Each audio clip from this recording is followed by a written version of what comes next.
三更有梦书当枕，千里怀人月在风。大家好，这里是深夜读书，每晚陪伴你。讲一个最近发生的事。有个建筑行业上班的朋友，大晚上过来跟我倒苦水，说白天跟同事闲聊，发现部门新来的应届生居然比自己的待遇还高。想想自己在公司待了快9年，画图、提资、跑工地，该干的活一样不少，太憋屈了。你说我待了这么久，没有功劳也有苦劳吧？这破工作真是干着一点意思也没有。看他一副义愤填膺的样子，我忍不住提议，既然这么委屈了，干脆换家公司看看。他马上不说话了。可能很多人都知道，建筑这行出差越多，发展机会才越大。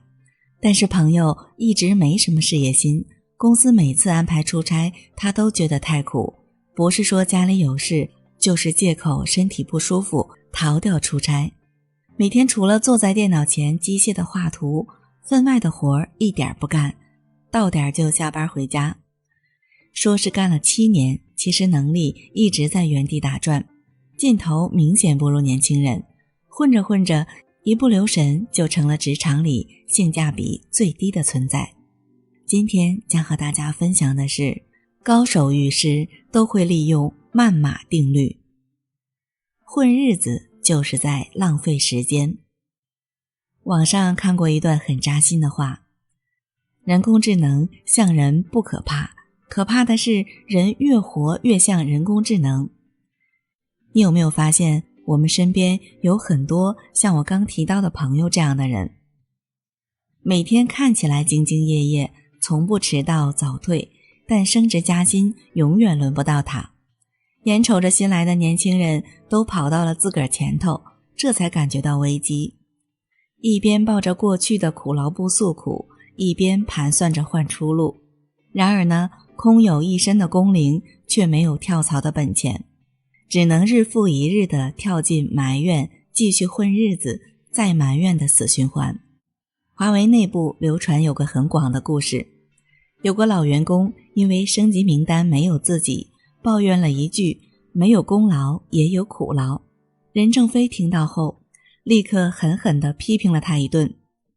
什么叫苦劳？苦劳就是无效劳动，无效劳动就是浪费，我没让你赔钱就不错了，还胡说什么功劳。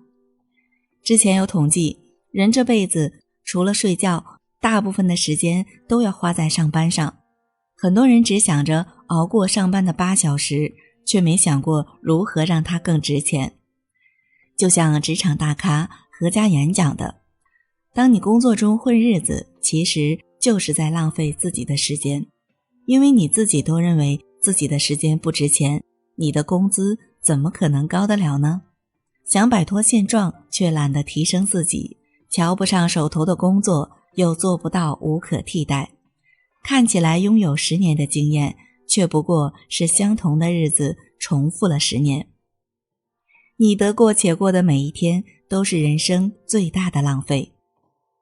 价值不如人，就会被淘汰。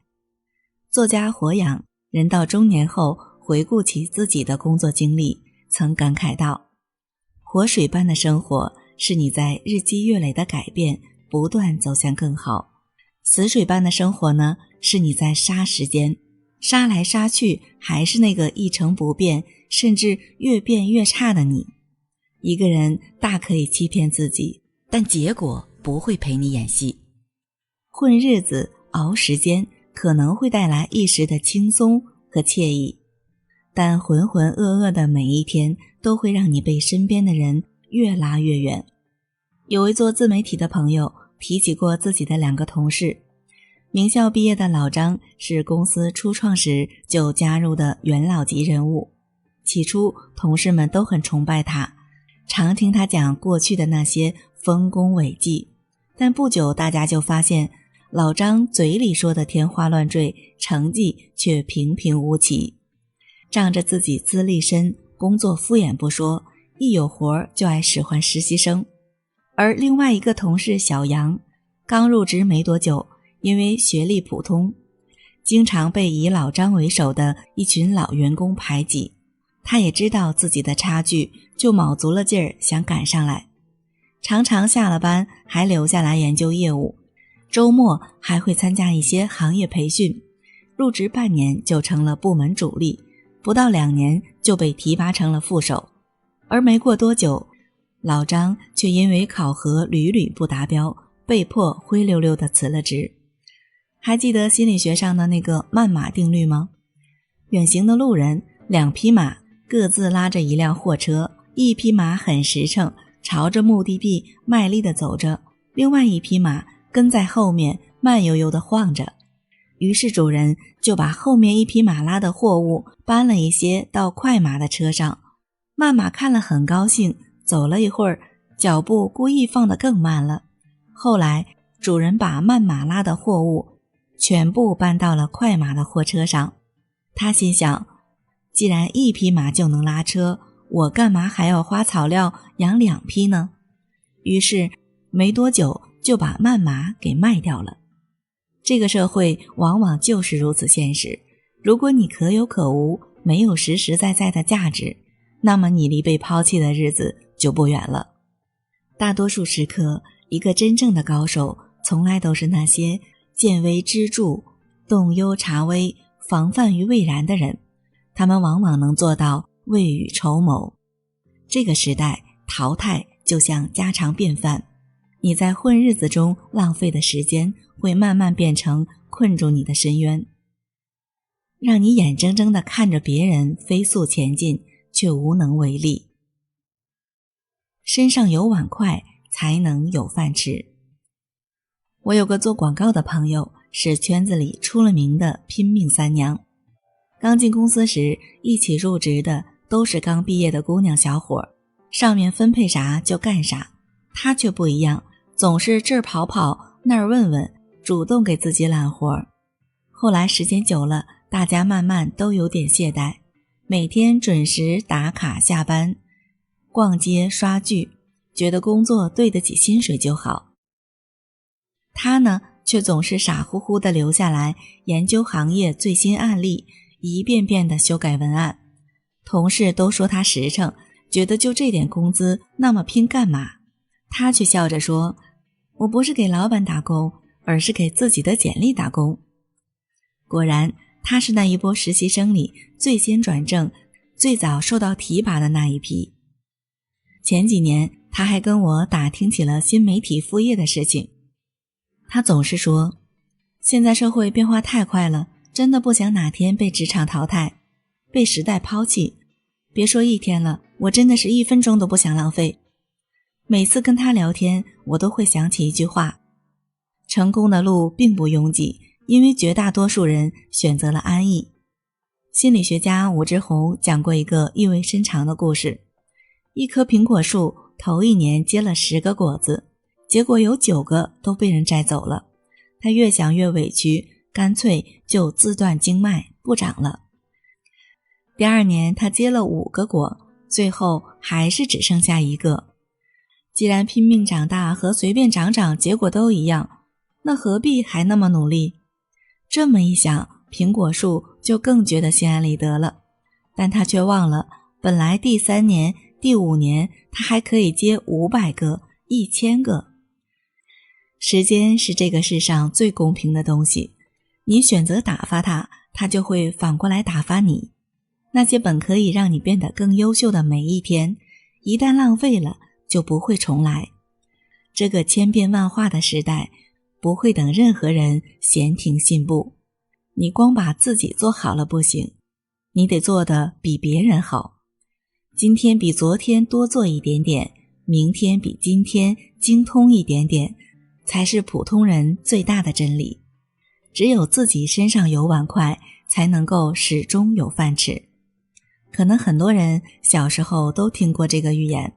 马和驴听说唐僧要去西天取经，驴觉得此行困难重重，便放弃了，继续留在乡下给地主拉货，载行李。而马却立刻追随而去，经历9981难，取回真经。驴问，兄弟，你这一路是不是很累很苦啊？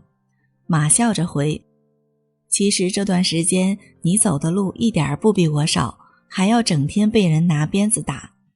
我当初不是不怕苦，而是知道混日子会更辛苦。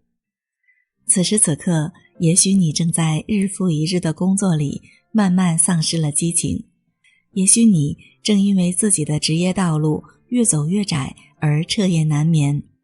但别忘了，人活着真正的累，不是拼搏的累，而是内心的焦虑与迷茫。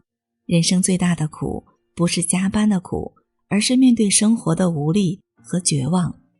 当你真正开始为自己工作，所有的困难都会为你让步。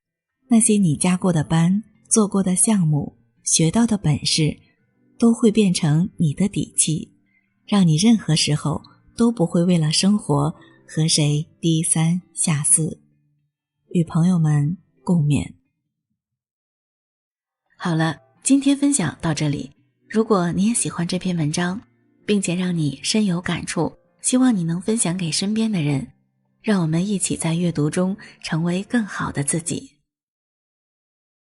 最后，在 YouTube 和 Facebook 上都能找到深夜读书哦，期待与你的互动。感谢您的收看，我们下期再见。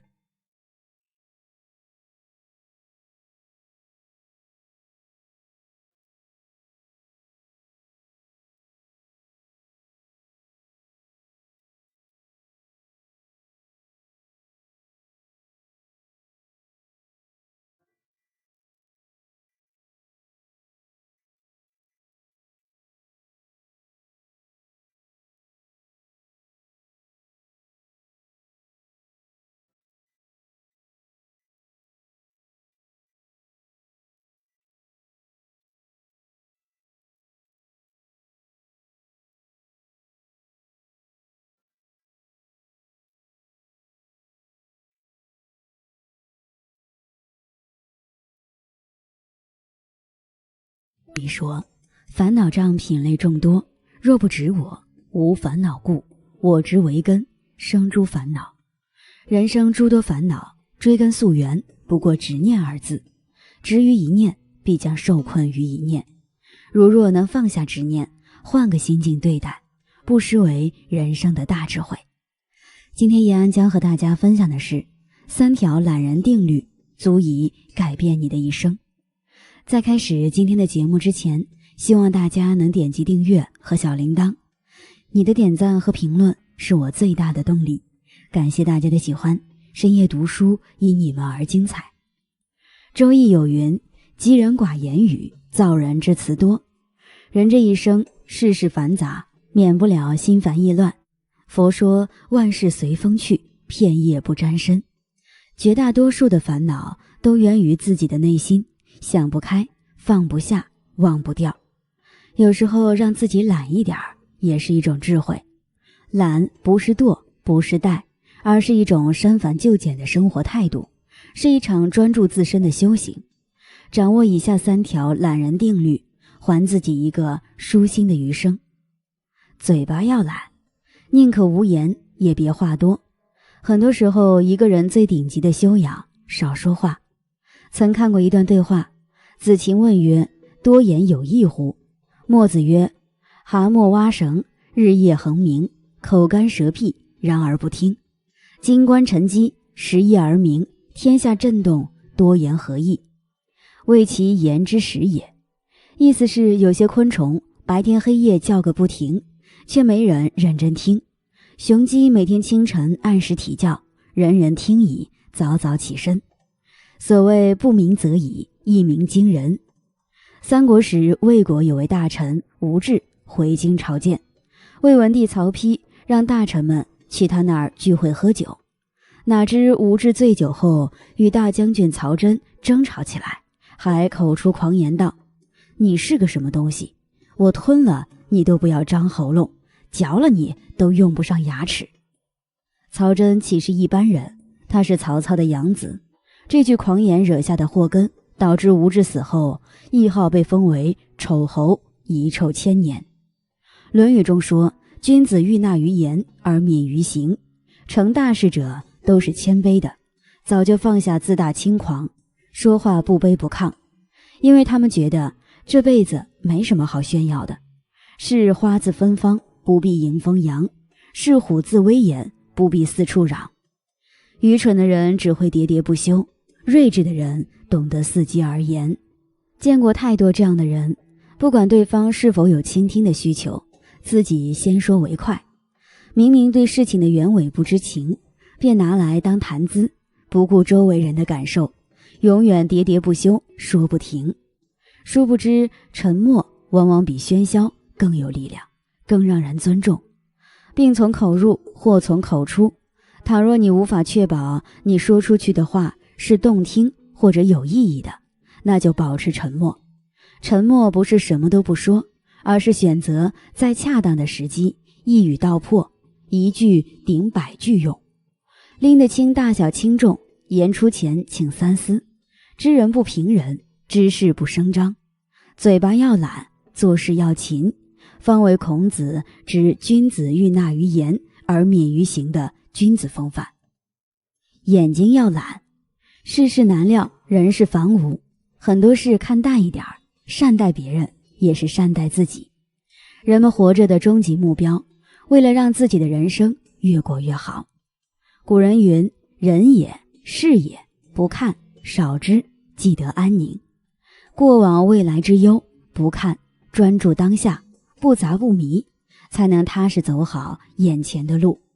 别人的缺点少看，懂得平视每一个人，才能得到同样的尊重。烂人烂事慎看，任何圈子都不可避免有讨厌的人，不喜则离，又有何妨？人最要紧的是过好自己的人生，至于其他无用之事，不看也罢。老话说得好，做人要学会睁一只眼闭一只眼。睁的那只眼是看透世界，闭的那只眼是内省自己。反省自己是一个非常奇妙的旅程，一旦当你开始这样的行动，你会发现你的眼里很难看到鸡零狗碎，你的生活目之所及皆是风景。昨天看了一个段子，挺有意思。有两个人吵个不停，一人说3乘8等于24，另一个人说3乘8等于21。吵了半天都没结果，只好来到县衙，请县令评理。县令听完后吩咐左右，说将3乘8等于24的那个人拖出去打20大板。这个人十分不满，事后就问县令，明明他是错的，是他蠢，你为什么要打我？县令说，你跟一个3乘8等于21的人能吵上半天，不打你打谁？其实我们很多时候都在扮演着这个被打的人，总是习惯和烂人较劲，在烂事上纠缠。我们经常讲人要成熟稳重，那什么样的叫成熟呢？我觉得如果能做到遇到烂人不计较，碰上破事别纠缠，就是一种成熟了。这个听起来不太难的要求，其实很多人都是做不到的。杨绛先生也说过，世界是自己的，与他人毫无关系。我们每个人都有自己的生活模式，我们每个人都会羡慕别人，但你看到的生活，你羡慕的人生，有时候并不适合你。所以不要活在别人眼里，也别盯着别人的生活羡慕，在自己的世界里养最好的样子，站更高的位置，看更美的风景，形成自己的生活状态。有事就专心做事，无事就抽空读书。生活本就很简单。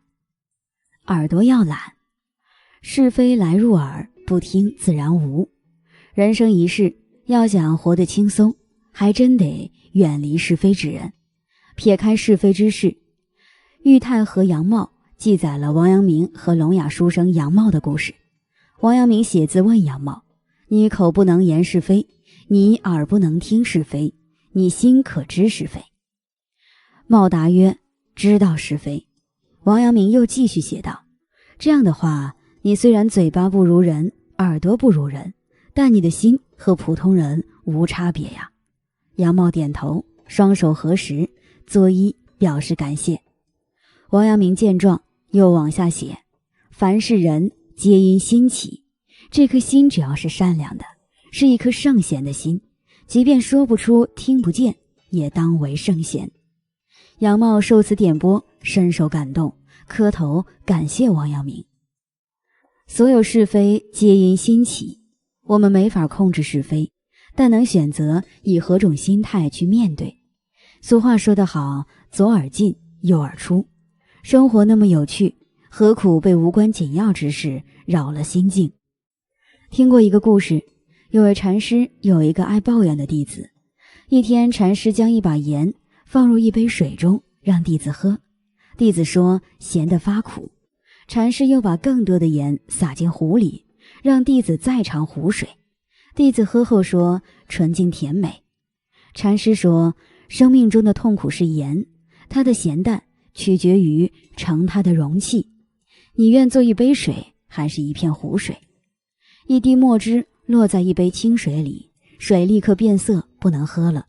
但一滴墨汁溶在大海里，海水依旧蔚蓝。原因很简单，二者格局不同。人从20楼往下看，看到的都是良辰美景；从2楼往下看，看到的都是满地垃圾。人生若缺少高度，看到的、听到的都是问题。人生一世，草木一春，耳根清净，是非不听，才能不辜负每一刻光阴，才能创造更美丽的风景。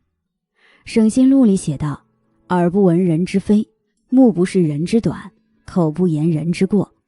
余生愿你掌握好懒人定律，不是自己的事儿不说，少看少听，抛开无谓的琐事，管好自己，尊重他人，让生命轻装前行，淡定安然。与朋友们共勉。今天分享到这里，如果你也喜欢这篇文章，并且让你深有感触，希望你能分享给身边的人，让我们一起在阅读中成为更好的自己。最后，在 YouTube 和 Facebook 上都能找到深夜读书哦，也期待与你的互动。感谢你的收看，我们下期再见。